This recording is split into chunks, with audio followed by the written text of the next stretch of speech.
Hey everybody, Cool here in Tokyo. I'm making this video because I want to answer a question by Michael Bradley. He's asking about my experience on the digital bags that I've been using. I said that I've used 6 digital bags so far, a different variety. I use leaf bags, I use Phase 1 bags.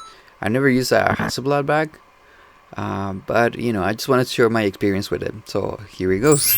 All of the digital bags, by the way, I have used them on an RZ67 Pro II.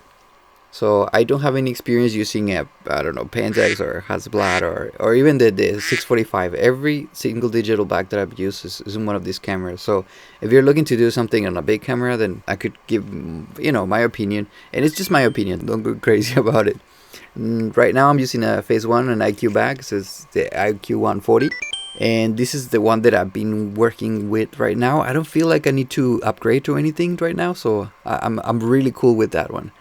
The first one that I used was P45. It's not the P45 Plus. It didn't have the Sensor Plus sensor, or I don't know if they made the sensors better or whatever. It was a little bit faster. The screen was tiny. It was really small. It was kind of hard to use because the screen was too small. It was slow. It was the first time that I used a digital bag, so having a base ISO of 50 was crazy. I used 2 Alien Bs. I used to have the B800, which is just like 350 watts. So 2 of them were not enough to give me enough power in a studio, in a freaking white studio, at full power to illuminate a full body model. So at ISO 50, I had to open the thing at like a 2.8, of 4, or 5.6. And then when I see the pictures on the computer, everything was like, just the depth of field was so small. And I was shooting kind of close, so the depth of field was so small, and it was like just like one eye was in focus, the other one was already out of focus, and the light was not enough, and so I had to like do a lot of crazy things. It was my first experience with a digital bag, and with medium format actually. So yeah, I mean, not everyone just like learns everything from when they start. So that was my learning curve, and it was already a shoot that I was hired for. It was a lot of tension, and anyway, the shoot finished and everything went right. I thought I never wanted to touch a digital bag again, or a medium format, because it was crazy difficult. And I was trying to copy the pictures on the computer, and everything was so dark. So I was like, okay, I'm just gonna push out the, you know, just the brightness and the exposure, and try to fix it on the computer. And so I went ahead and did the whole photo shoot like that. But when I sit on the computer the first time, it was a big MacBook, not MacBook, it was a big Mac. I sit on there and I see this, I don't know, it was like 27 inches screen, and I started to look at the pictures. I was like, whole crackers. I come from a 12 megapixels full frame camera from that time on the Nikons, and suddenly I got a 39 megapixels digital bag with a CCD sensor, and everything was like there. It was dark, I have to admit, but everything was there. Like the details was insane. And the whole retouch that I used to do with the Nikons, that just disappeared. Like I really just not need to like cover like a pimple, whatever, and it was just simple like cloning things. I didn't need to like rework on the colors or on the gradients or nothing. It was really, really, really nice. But that was the P45. It was slow. Also the adapter. It didn't came with this adapter that rotates this digital back adapter. It had another one from Phase 1, which on this side had like like some cables running out of here, and the cables needed to be connected to this port right here. And then it had another from the digital bag itself. It had another cable that has to go to the lens. So I had one cable to the lens, and one cable to this electromagnetic connector. That was really bad because I was using the camera like this, and while holding it, you know, my fingers were like on this area, and if you push it too much, then it would like unplug, and then I was not able to shoot and stuff like that. So I was like, oh my god, I need a tripod for this. I need to do something else, because it was so hard to actually work with that one, because of the adapter plate. And then it was slow, and then the screen was like super small, so I couldn't see well. So that was my first experience. The next one that I used, it was a P45 Plus. That was in Japan. That was the second bag that I used. And so I went from the P45 to the P45 Plus. What changed? Well, it's a little faster, and the screen was a little better to see, easier to see. I mean, these screens are really old, so it's not like, you know, an iPhone or something that we're used to today. The screens were just like LCDs, like old school LCDs, and it was hard to see. I used them on a studio, so I didn't have any experiences with them outside. So it was a little bit slow, you know, turning on, and again it was like the double cable thing going on. But at this time I already know about the ISO. I already know how to shoot it, and I had a beauty dish. I changed my V800s for one Alien V, or what's it called, an Einstein's, which are like 640 watts. So I had that on a white beauty dish, and that just make the whole difference. And I can probably show you some pictures, or maybe I'll be posting some pictures of what this, or maybe at the end I'll do it as comparison or whatever. These digital bags, by the way, on this time they were like $14,000 or $15,000-$16,000 used on the market. So it was like something that I was not gonna be able to afford anytime soon. And still they're kind of up there in the price for 39 megapixels. So the first digital bag that I actually owned, that I decided to just, I finished these photo shoots where, you know, the client rented the digital bag for me to use it, and I use it. I rented. I was in India, was like $400 or $500, in Japan also $400 for one day.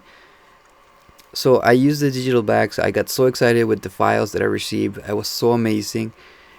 And then I went back to Nikon, you know, to the 35mm cameras, and I was like, I can't. It was so painful to see the old files again, the small files, and the mess with the CMOS sensors and stuff. And I was like, oh my god, I can't. I don't like these cameras no more at all. So I decided to went for a digital bag, and I didn't know what was good. So I decided to just go for whatever I could afford. The first thing to get in there, they recommend me to get something with a big sensor. So I said, yeah, well, sounds right. Sounds about right. Big sensor sounds good. It really doesn't change that much, you know, now that I think about it. But you know, it was nice to feel that I did a good choice. It was something that was not that expensive, and well, you know, it was $5,000 on that time. It was an Aptus 22, which I loved it. I loved the photos that I could get with it, but it was a royal pain to work with it. Like, seriously. Base ISO, you know, I was having trouble with the base ISO 50 of the other bags.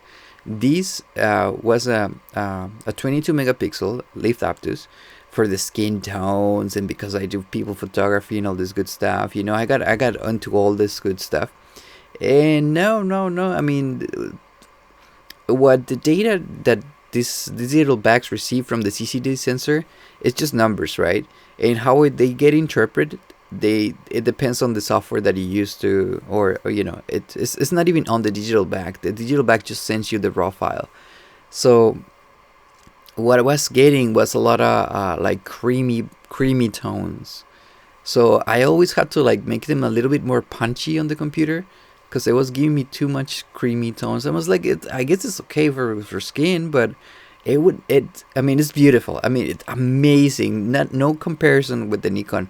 But it was kind of soft to me, you know. It was not so crisp, you know, like quality, you know. It was just a little bit of on the portrait side kind of thing. So I loved it though. I loved it, and I'm gonna show you a picture that I took with them. That my first photo with it, and it's amazing. I still consider it one of my best shots.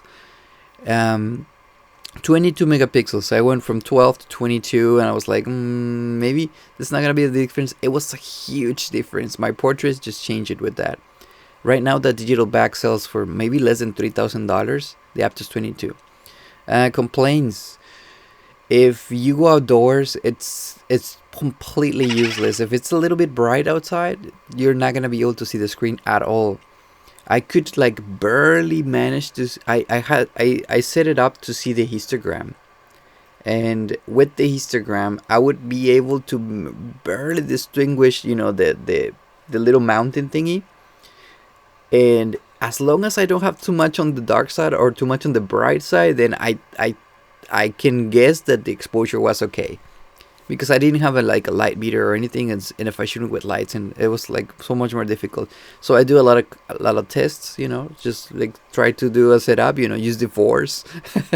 Just do okay. I feel like it's like f8 around, you know, if I'm gonna be shooting a 125, and so I did that, do the test shoot, and then I see the histogram, and I can barely see it. I was like, it's too bright, and try to cover it. And if I see the histogram that is like right in the middle, not too much in the bright or not too much in the dark, then okay, let's go. I was not sure what I was getting, because I needed to take the card out and put it in the computer.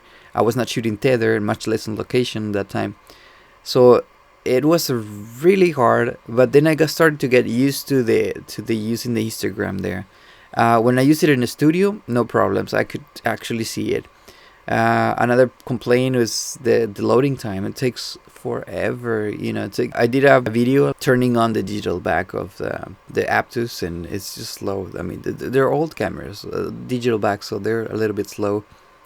And the next one that I used was the P40 Plus. I started to see what was the difference, because by now I use the P45, P45 Plus, and then I use an Aptus, and now I'm using the P40 again, with all the experience that I got by using something that was mine. And the P40 was something that I borrowed. That was actually nice and clear and crisp, and I kind of started to feel that my personality or my personal preference would be more into the phase one kind of thing. But still, I had that in mind, that the Aptus is better for the skin tones, and you know, Marcus Glinko's using an Aptus. I was like, let's go for Leaf. Let's go for Leaf. So the next digital bag that I got, it was a DM33 with you know, a lot of commercials with it, with the RC and everything, and 33 megapixels, and it was basically just a Leaf Aptus 2 7, which is a 33 megapixel digital bag. Beautiful bag, amazing work. Still, the base ISO, it was not 25, which is only on the 22 models, and then the small digital bags. And if you have enough light for that, then it's great. If you don't, even in outside, like if it's cloudy, you can get a great shot with your phone, but you cannot get it with ISO 25. It's crazy. So if you do have the lighting for it, then ISO 25 is good. If it's the digital bag, you get it cheap, then get it. The Leaf Aptus 7, the DM33, loading time was a little bit faster than the Aptus 1 that I used to have. The screen was a little bit better. It does have the ability to put the update of the firmware, so you can change the menu and put it like indoors and outdoors, because the Aptus 1, you cannot do an upgrade. You have to be with the really old school menu that looks like Windows 3.1. On the DM33, you can have a little bit of an update there. And yeah, that's the one I used recently. I did a lot of photo shoots with it. I was really happy with it, but it was still the problem that it was hard to see outside. Not impossible like the Aptus, like normal Aptus. It was just hard. I could now see a little bit of the images, but it was still like an old LCD. And the loading time, like if I go outdoors to do a photo shoot, if I decide to turn off the digital bag, then and turn it back on, like, okay, we're ready, and they like, wait a second, let me turn this on, and just wait for it to be turned on.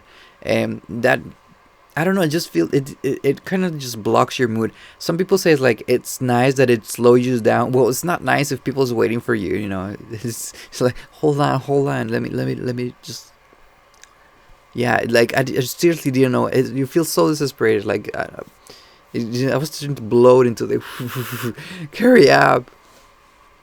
And then, well, that was the thing. So I was like, I kind of want something more fast, something with a better screen. So I had the option to go for the Credo or the IQ. And I've been buying my personal ones, Leaf, for a while. And I tried to see the support, the technical support for Leaf. It was not that good. Actually, I don't know if it exists anymore. I've never received an email back from them. And I don't know, the community was just like very slow, like very not moving for Leaf. I guess they purchased companies. I don't know. They're making a mess. I have really no idea what's going on with them. But and then I decided, I was like, you know what? One of my best shots that I can remember is obviously when I rented the digital bags, and when my friend borrowed me the digital bag. Those are like up to now like the best memories that I have using a digital bag. So I went for a Phase One, and plus it has the Sensor Plus technology, which now I'm not stuck with the base ISO 50. If I want a clean shot, I can lose, 4 times the resolution. I can go from my 40 megapixels to a 10 megapixel photo, but I can be at base ISO 200 with a CCD sensor, which I did a video earlier, and I did a comparison with the 12 megapixels from the iPhone 7 Plus versus 10 megapixels of the digital bag with the Sensor Plus, and it was just mind blowing. The 10 megapixels was so much better. So that's the reason why I decided to go for a Sensor Plus, because of the outdoor shoots when I'm gonna be needing to use low lights situations. So yeah, all in all, if you don't have a digital bag, the Leaf Aptus 122, it's great. Even if you get like the 17, which is I think like 12 megapixels or 60 megapixels, I don't know, it's like really low pixelage. Whatever it is, if you are able to jump into the digital medium format, that is so much better than having the 35 millimeters. Like it was worth it. What I did was grab all my Nikon gear and I just put it on Craigslist or eBay. I have no idea, I don't remember where, but I sold everything. I was like, lenses go, camera go, battery pack go, the L grip or whatever go, chargers go, everything, the bag, everything. I was just like, get out of here, I don't want you anymore. And I put everything in just one digital bag and the adapter plate, and that's all I got. And that's how I got in love with this, and I would not go back. I have shot, and I'm doing part-time job in a studio here, and I have to use a Canon there. I don't feel nothing for those photos. I think it's bad to say that, but yeah, like I'm just like, it's just work. I feel like I'm just flipping burgers, and I don't know. It's just like, oh yeah, sure, hi, yeah, smile, turn around, pop, pop. I just pushing the button. I really don't feel no connection with the photos or whatever. Was when I see the images, I see the quality, I was like, oh gosh, no. I just print it and give it to the client and forget about it. But when I do personal work with this camera, when something that is not part of my part-time job, then it's something that I really enjoy, and I get excited to go back and see the files and see what I capture. And it's not just the excitement of what you're shooting or where you're shooting, but it's actually the emotion that you getting to the computer and seeing like the pretty clean files and stuff. And yeah, I have not used a Credo. I wish I had, but I think this would be like my 6th digital bag that I use. I'm pretty happy with Phase 1, and especially with the IQ systems. I have not used the IQ 2 or 3, the 200 or 300 series, but I don't think they changed that much. I think they only added like Wi-Fi thing, like now you don't need to tether to a computer to share an iPad. So yeah, like it will be nice, but I don't know. That is like plus $10,000. No. The 300 series, I think it just has better connectivity with the new camera that they have, the XF, and just looking at the forums, they still have a lot of things to deal with there. So yeah, maybe not yet. And I really like my RC, so I'm not gonna change shooting for my RC. So that will be the digital bags. Like if you want to know more details about any specific digital bag, I mean, it's all out there on the forums. I know that's crazy because there's so many options and whatever. There's options for like digital bags without the screen, digital bags that you have to have connection to electricity and tethered to be able to get the images out because it doesn't have battery or a memory card slot. And you know, it all depends on your work, but if it's that what is gonna take you to get off the 35 millimeters, and you are aware that you have to be stuck to a connection plug and to the computer, if you're just shooting in a studio or whatever, then go for it. Like, seriously, it's amazing the files that you get. And if possible, I would recommend you, if possible, like what I did, I'd rent it. I used to have my 35, and I asked a client, like, can you rent this for me? I want to do your shoot in like a more, you know, with more quality, because you're gonna be printed and big, and you know, I want to give you a better file. So if you can, if you want, you know, I can give you a discount on my price or whatever, and you know, let's make a deal. I wanted to try it, so, but I didn't want to spend $500 testing one. So some of my shoots, I was like, okay, I'll cut my price and, you know, put something in there, and it's good for you. But you know, honestly, I just wanted to try it, and I tried it. I fall in love with it, and that's the whole story pretty much. So I guess that's it. That's my experience with digital bags. So I really, I cannot go to 35 millimeters personally. I think it's a waste. Obviously, you know, okay, I'm sorry. I know people's gonna be burning and clicking unsubscribe and all this good stuff. But anyways, I mean, for me, for the photography that I don't do sports. I don't do, you know, weddings and, you know, stuff where you have to be chasing people and stuff like that. For that, I think 35 millimeters is just perfect. For the stuff that I do, it's shooting at 35 millimeters. It really feels like just shooting with a phone. You know, it's just, a photo is a photo, yeah. But you know, if you can get a nice photo, a nice quality photo, then that's always better. So I hope this helps. And if you guys have any questions, let me know. I'm always here for you guys. All right. Thank you. Bye bye.